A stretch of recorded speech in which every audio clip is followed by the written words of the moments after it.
main difference was that everybody else's mothers, you know, were, or for the most part, you know, wore diamond earrings and were housewives. And my mom was kind of a single mom, and she was working, and there were weird musicians carrying instruments in and out of the house.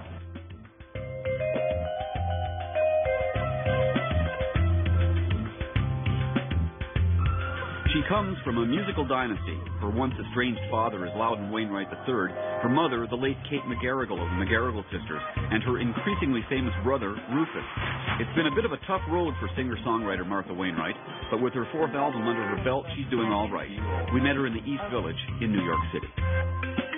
Martha, I was surprised to discover that you actually started out wanting to be an actress. Is that right? You did drama at Concordia? I did. I wanted to be something other than a musician, because everyone around me was doing that, and I wanted to be somehow different in a way. And I guess, you know, but I guess I still like the stage. I went to a high school that had a really good, for some reason, drama program, so I did a bunch of plays, and that kind of turned me on to the theater world more than film. Probably I wanted to be a stage actress, and and it was all in French. So I really was kind of a snob briefly. And then, but to get into Concordia, you have to get into drama. You've got to audition. Like they only pick it, so you must have had some chops. Not that hard. Not that hard. Okay. I mean, I don't know. You know, I mean. But the point is I think that soon after I started Concordia, I started writing songs and playing out in clubs in Montreal, and there was a conflict, you know, because in the theater world I was trying to sort of break down who you are to become maybe sort of a blank canvas or something, and then when you're writing autobiographical songs, you're doing absolutely the opposite. Yeah. So, you know, I had picked one, and I picked the one that I think, you know, I was better at, hopefully. Yeah. I had this quote from you. I don't even know where this came from, but you said once, I had angst and heartbreak and fantastic music all around me. What more could I want? What more could I want? But when you were a little kid, it wasn't such a treat, I'm thinking. Well, I always pictured I always imagined my childhood as being quite idyllic. You know, although my parents were divorced, my mother, I think, created a very loving and fun household, and you know, she had a lot of help from her mother and her sisters, and I had my brother, you know, and so it was really kind of nice. We lived in a big rambling house in Westmount, which is sort of, you know, was a bit falling down, but it was definitely a nice neighborhood, and it was, you know, you'd walk to the park, you'd be at the park for 4 hours after school every day. It was safe. It was very nice, actually. Yeah. You know, the main difference was that everybody else's mothers, you know, were, or for the most part, you know, wore diamond earrings and were housewives. And my mom was kind of a single mom, and she was working, and there were weird musicians carrying instruments in and out of the house, and you know, it was bohemian for that area, definitely. Yeah. What was that like for you? I mean, I've talked to other people who've grown up in sort of in a similar milieu and didn't realize until they were adults just how unique their experience was when they were a kid. Is that the case with you? Well, I think that I realized that I was different because I think I enjoyed it. You know, I went to girls' school as well, and I was kind of, when we had free dress, which was the day that you were allowed to wear your clothes, you know, I would show up with wearing like 7 men's ties and like, you know, having dyed my hair pink, or I was always trying to be weird, and I think that I was allowed to be weird at home. It was kind of acceptable to be a little bit eccentric. It was kind of applauded, probably, you know, and Rufus was kind of an eccentric early on, you know, and he was skipping to school in clogs, dancing and singing, and, you know, so we both kind of stuck out a bit, and I think that we were both sort of, you know, told that was a good thing, you know. He's older than you, right? Yeah. Yeah, by how much? That's 3 years. 3 years. Yeah. So when you were growing up, that's not much of a difference. No, we were very close. Yeah, we were very close. We did everything together, including trying to kill each other regularly. So he had to walk me to school and walk me back, and we shared friends, and we played in the same group after school. But then, we also needed to be separated constantly because we were going to hurt each other, When did you realize that you could sing? I think that I think that I thought I could sing better than I could. Probably early on, Rufus and I would have these kind of competitions, believe it or not, late at night, where he would be in his bedroom and I would be in mine, and lights out, and we would try and out-sing each other. So you're in different rooms? In different rooms. Oh, great. Singing, some Michael Jackson or something from Annie or something like that, out screaming each other. And how very nice for I your think mother. I fell asleep first. She was downstairs, not listening, in the living room with the door closed, watching the news. But, so right away there was a listening to the sound, listening to how somebody else was doing it, trying it, doing it.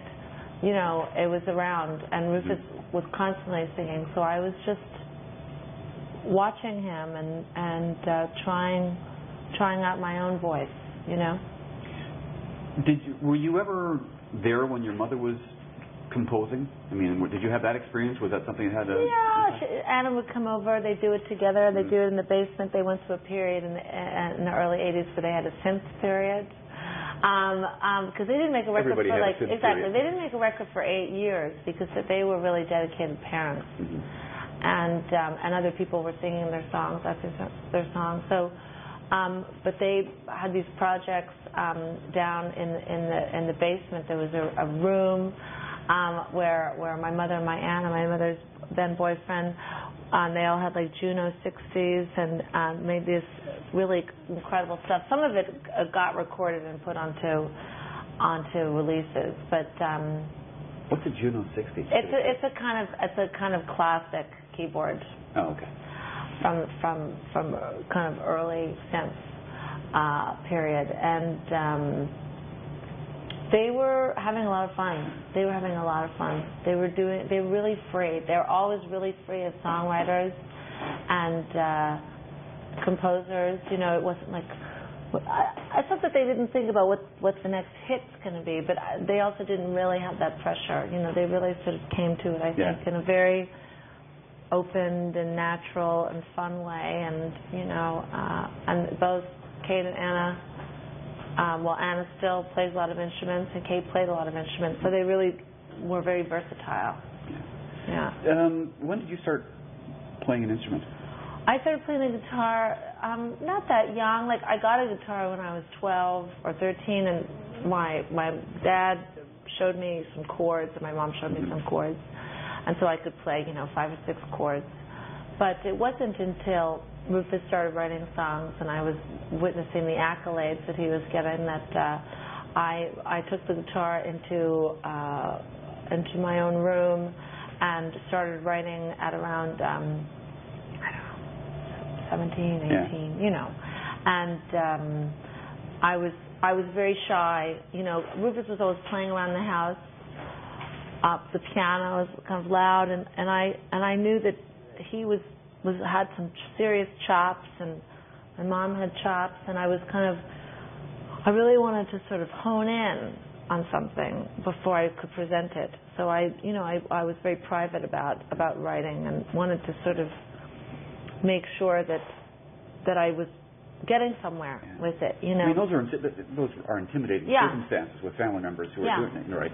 I can understand your apprehension. Yeah. So I sort of did it kind of privately, and then I presented to Kate and to Rufus too 3 or 4 songs that I had written kind of quickly, like in the span of a few weeks. I think I sort of focused in on writing a few songs. I had a lot to say, they were all sort of family related or relationship related, very autobiographical, and I think that my mom was really impressed and really surprised and happy, and always was very encouraging. She didn't want me to get a job as a waitress necessarily. She said even when I started to sort of falter in school, at like 20, she said, you know, I will, if you continue writing and you want to do this and you want to be a songwriter, then I'll support you. You know, as long as you're taking what you're doing seriously, artistically. That's good. You know, That's a good thing. and I think that was a good thing. Yeah. You know, she really believed in that, and she was super supportive. Yeah. Do you mind if I ask you about your relationship with your dad? Not at all. Okay. Yeah. Because there was a big. You came here to New York and spent a year with him, right? At when one I was point? a teenager, yeah. Didn't work out so well, did it? Well, you know, you take a 14-year-old and a 45-year-old, a midlife crisis and a pubescent in a one-bedroom. You know, but it for me it actually did work out well. I mean, everything changed. It was that year when I was going to girls' school in Canada. It was that year, you know, I came down here. I went to school around not far from here at Friends. There were boys. They didn't take attendance. It was like a liberal school. And I started smoking, I started drinking, I started smoking pot, I started not going to school. Like everything changed. Yeah. It was that year. You know, I started dressed differently. I matured too quickly. And so that was, I think that was tough. That was tough on him, definitely. He wrote a song about it later, though, that I gather kind of pissed you off.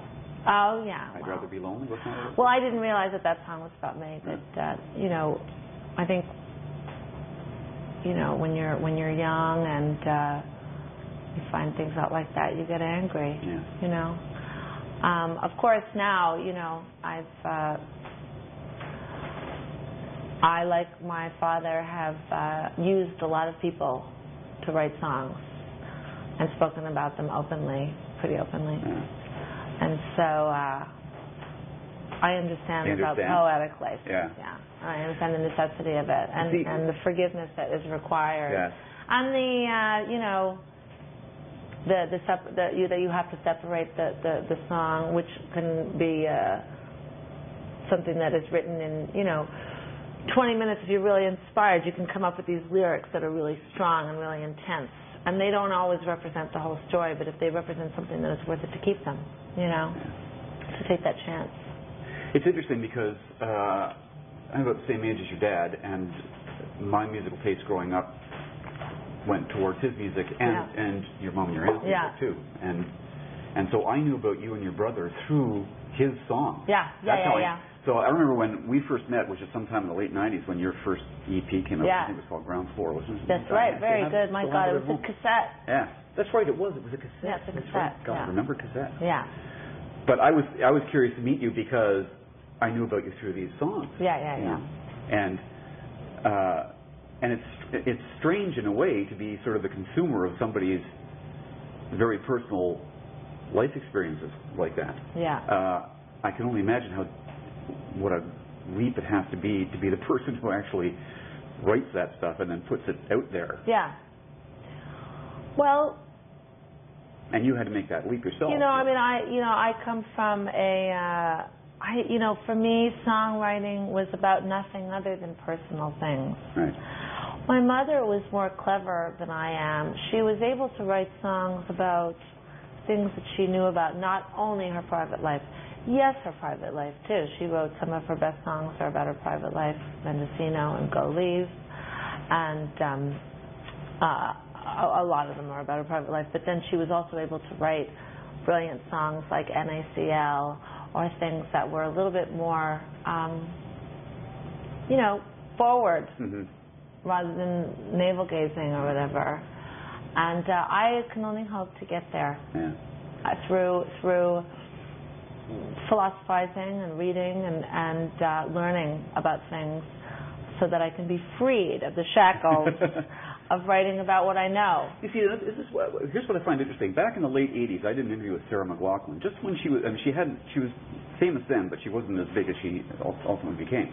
And she said, and it was interesting, she said that the stuff that she was writing about in her first few forays into writing was just stuff that she was making up because she said, I haven't had enough life experience yet to be able to, just later on when I have the experience, my writing will change. So it was almost like she was looking at going in the opposite direction than the one you're looking at. Well, I mean, I think everyone around me was writing about their family and about their boyfriends or whatever it is, girlfriends. And so to me that was normal. And it's interesting because Sarah McLachlan was adopted. Only in that, isn't that, you know, I mean, for me, like, family was like, I don't know what her family life was like. But, you know, for me, it was like so entwined, you know, and this is where you come from, this is where you come from, genetics. You know what I mean? You weren't sort of free to just be it's something you weren't free to be yourself, but it was like you are in the context of this, and it is still that way. And it was a struggle for me for a while, but now I've totally come around to embracing it. Yeah. It's the only way to deal with it. There's a song that you and your dad did together, which I think is just called Father-Daughter Dialogue, something like that, which is just a remarkable, well, it's a remarkable song, but in and of itself, but just the sentiments being expressed in it by the two of you. Yeah. Although it was written by Loudon. He wrote it? Yeah. So you didn't have any part in the writing? No. He wrote the song for me to sing, and I liked it, and I wasn't going to change it. But were those your sentiments in that song? Yeah, it was based on an argument that we had. Yeah. I think those are sentiments in the song. But I think that he, you know, I think it's a sweet sentiment that he's trying to get across. Yeah. You know. Well, I'm just astonished at that, to tell you the truth, because I mean, I was totally convinced that was you singing to him, saying, "Here's why I didn't like you back then." No, he took it from. Wow. He based it on an argument on words that I had said. Huh. But it was all his doing. Yeah. Yeah. All right, let's talk about your songwriting itself. Yeah. How is it for you now? You've got a couple albums under your belt, and I just finished one. Edith Piaf. Yeah, well, the Edith Piaf I did 2 years ago, and now I just finished another record this week. We finished mixing a record of my own songs, so that's exciting because it's been, you know, almost 4 years since the release of a record of my own songs. So what's the question? Well, how's the process now of writing for you? Has it gotten easier for you? How does it work for you? It is, you know, it's getting more crafted. But I think that, you know, a lot of songwriters write like 4 songs over and over and over again. Or if they're lucky. Without naming names. Yeah. No, we're just like, you know, there's that type of song that I write, which is like totally bearing all that is about my marriage, or now about my son, or something like that. That is just has kind of shocking or close to shocking things that I say. That is, you know, very emotional and raw. And then there is a sort of upbeat, late night, fun song that I write about, you know, libation and guilt. And then, I mean, I don't know if I figured it all out really, but I'm speaking as if I know myself. But and then there is, you know, a kind of jazzy, weirder song that I sometimes write about the end of the world, or like, you know, weird, scary things. It's changed in that the subject matter is more intense. You know, losing your mother, having a child that was born under difficult circumstance too, because Arcangelo was born really early, right at the time that my mother was on her deathbed. Being married for a set of time that makes it difficult to you know, it's a challenge. Like anything is a challenge, really. The life becomes more complicated as you go through it, it seems. Your husband is also your producer. He has been, He has been. Yes, was he for this new one? He wasn't for this new one. Okay. For this new one is Yuka Honda from Chiba Mato, which is a totally interesting thing. But my husband in the past has been my producer as well as a musician on my records. How has that worked? I'm curious about that kind of arrangement and / relationship. Well, it's been. I think it's made a good result. Yeah. And it's brought us very close together. But it's also, you know, just tears. Do you bring stuff home from the studio? Like, you know, you're in the studio working on something. He's your producer. You're trying to get it right. Yeah. Is that? Do you just try and leave it in the studio? Or No. It's all intertwined. You know, because you're listening at home. You're commenting. We also tour together. You know, in the band. You know, when we're on the road, you know, I'm technically his boss, but I don't get, I don't get that treatment. No, he's helping me out by being there too. Yeah. So it's a working relationship. You had on your first full album, you had some pretty heavyweight people playing on that. Pete Townsend, I read, and Donald Fagen, and Garth Hudson. Was that your husband's doing, swinging those guys? Pete Townsend approached me years ago. He's a fan of mine, and he was doing a fun online television show with his girlfriend Rachel, and I came on the show. We jammed out on some of my songs. He knew all the chords. I was totally flipped out. I bet. And so then we began a friendship. And he's such an interesting person to talk to. He really is really super smart and cool and interesting. And I asked him if he would play on a song, and he said absolutely no problem. I said, we don't have to put your name on it if you don't want to. That's not what this is about. You can put my name on it. Great. So you just gave him a ring. Yeah. Excellent. Yeah, and Donald too. Donald is a fan of mine and was always really supportive. He came to a lot of the shows early on and always wanted to give advice that I didn't always take. He had some good advice that maybe I should have taken. Like what? Well, he thought I should make a record that's more live sounding, where I'm sort of singing out more, which is what I think I've done in this last album. Okay. And so I presented him 3 or 4 songs, and I said, is there any of them that you're hearing, anything that you would like to play on? If you're up for it, that would be great. And he did. Excellent. And Garth Hudson is, one of my favorite musicians ever, and so any chance to get him on anything. And a bit of a peculiar guy.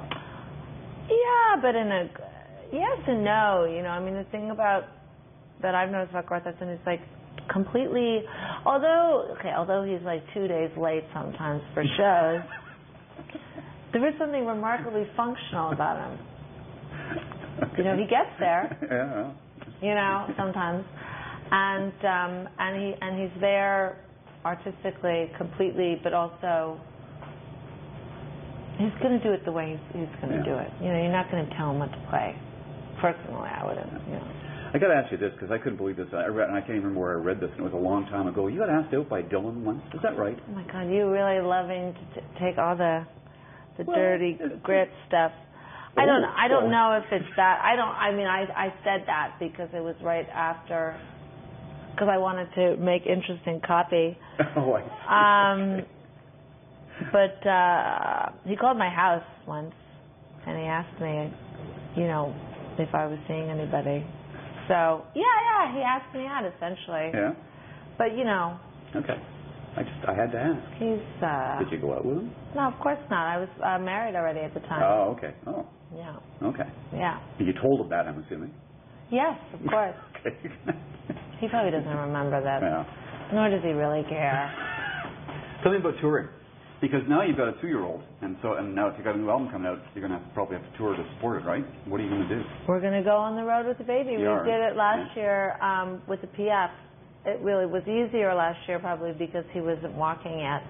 So it's going to be it'll be an interesting thing. But we all go, mom and dad, and you get a nanny to help when we're on stage, both parents doing soundtrack and show or press or whatever. Mm-hmm. And we do it.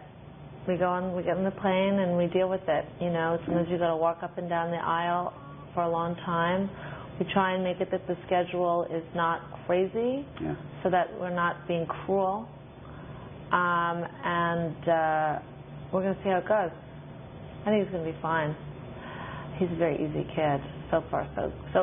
Mm-hmm. So if he's not happy, then we got to change plans. Yeah. In our last couple of minutes, I want to ask you about you and your bro, because you had said that at one point there was some competition between the two of you. Once you got comfortable doing this for a living, suddenly you're both in the same industry. Yeah. Was there a bit of a strain there for a while? I don't know if the strain is apparent. I think it's just, you know, I think that when you make, especially when you when you're making a record, you're finishing up a record, you're thinking about, you know, wanting to be successful, and, you know, you're sort of like blowing air up your own ass or whatever. It's like an ego time, you know, and it has to be. And you're threatened by everybody, or can be. Like, oh, is that person going to, you know, you kind of like guard up sometimes, or I am, because I'm insecure, and because I'm not sure, and because I haven't had a lot of big success. I think it's been a difficult road. It's been kind of a slog in a way. Happily, I'm happy to slog it out, you know, because my music is a bit marginal. It's not that mainstream, so it is going to be tough. You know, yeah. So you do worry. You worry about, how am I going to do this? Am I going to make a living? Am I going to support a family? Blah, blah, blah. Am I any good? Am I good enough? Is it good? So, you know, obviously for me, Rufus was really a bar. You know, I mean, mm-hmm. he's had more success than I have, but he's also worked a lot harder than I have, and he's also really driven. You know, and so I'm just trying to learn from watching him. Yeah. And that's what I realized, that's when I'm getting the most out of it, rather than resenting him. If I just, you know, sort of try and take a page from his book, then it's a better tactic. And also, I think, obviously, since our mother has passed away, everything's changed, mm-hmm. and now it's just he and I, and now we're doing much more work together. You know, Kate tribute shows. We're doing the Christmas shows, which was something that she was annoyingly passionate about. And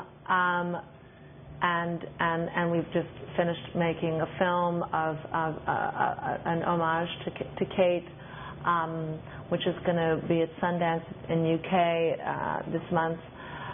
So, and we're continuing also wanting to raise money for her cancer foundation, because she died of sarcoma, which is kind of a rare cancer, and she was a scientist at heart. She had finished school McGill in physics and had taken biology as well, and she cared about this stuff, and we want to just sort of not forget all of those, the tragedy and of losing her so young.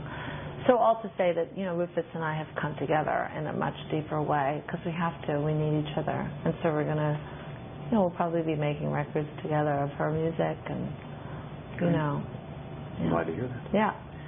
Well, you've been remarkably forthcoming. I really appreciate you doing this. This is great. And good luck with the new album. I look forward to it. Thank you. And good luck to her with a 2-year-old. Yeah, we'll be fine. Okay. Thanks you a just lot. got to get a good babysitter.